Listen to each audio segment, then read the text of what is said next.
Ladies and gentlemen, the final storyteller of the first act, please welcome to the stage Stephanie Yanis.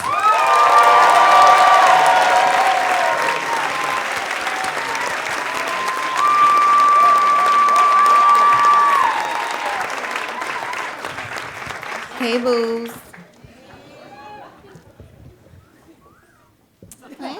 Thank you, boo. ¿Está bueno aquí? Okay. Do you guys know how to say fire in Spanish? Fuego, that's it, está bueno. And I have a lot of fire inside of me porque soy Latina. And this past year, I've had this extra little heat inside because I wanted to learn about my history. There's this thing I want to learn about my people. But it's hard to learn about Latino history and the history of Indigenous people and Native Americans because you got to teach yourself. You know, I went to school in Long Island, New York, where my school mascot was a colonial. I sure as hell was not learning about Latino history in there. What I learned about was the history of white men.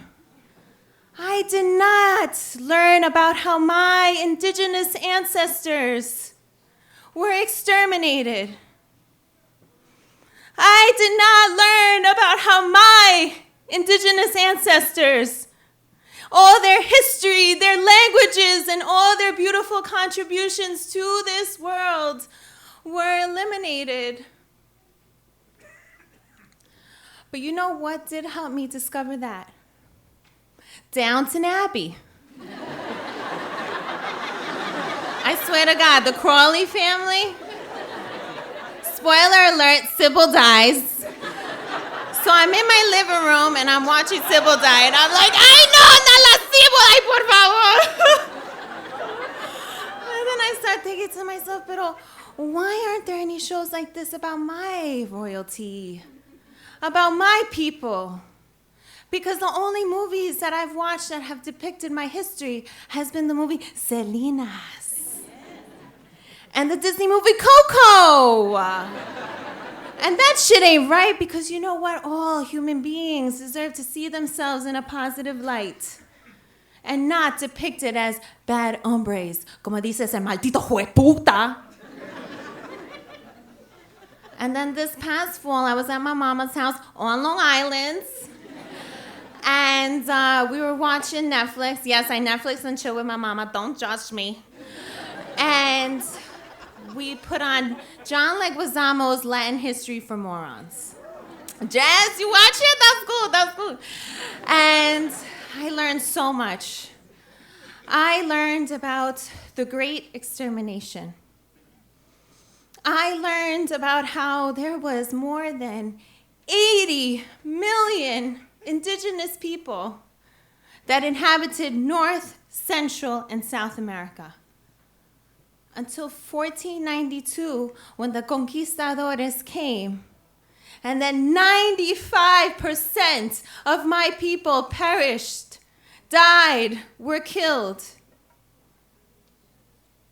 leaving only a surviving 5%. Latino people, are descendants of the surviving 5%. When I realized that, I said, oh no, I gotta watch this like 10 more times. By the third time, I was lighting a J and taking down notes. I was like, that's it, bitch, you gonna learn today. And I bought all the books. And I started reading and researching. And I discovered my own royalty. I learned about the Mayan Lenca princess Antu Silan Ulap. She led and organized revolutions against the conquistadores in the 1500s until she was 8.5 months pregnant. She would go from village to village warning the villagers of the conquistadores' arrival. She would be like, mira, ya vienen esos malditos hueputas conquistadores, vétense!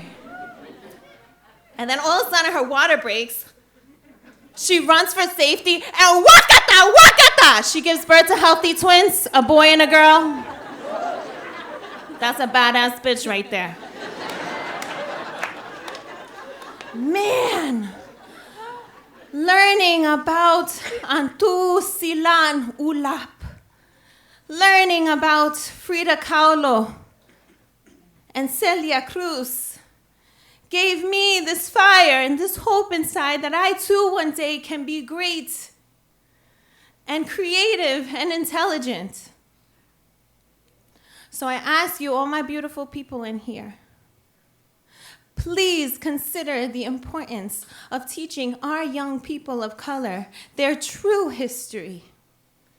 Because in order for them to survive in this country, they're going to need all the fire they can get. Thank you.